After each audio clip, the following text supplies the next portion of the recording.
অতীতে মেগা প্রকল্পের নামে হাজার হাজার কোটি টাকা লুটপাট করেছে ফ্যাসিস্ট হাসিনা সরকার। এখন থেকে যারা দুর্নীতি করবে তাদের বিরুদ্ধে সরকার কঠোর বলে মন্তব্য করেছেন পানি সম্পদ মন্ত্রী শহীদুদ্দীন চৌধুরিয়ানী।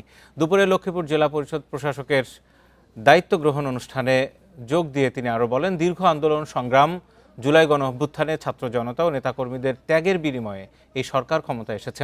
রেইনবো অলরাউন্ডার এক্সটেরিয়র পেইন্ট বাড়ির বাহিরের দেয়ালের সুরক্ষা নিয়ে থাকুন নিশ্চিন্ত, সাথে পাচ্ছেন 10 বছরের ওয়ারেন্টি।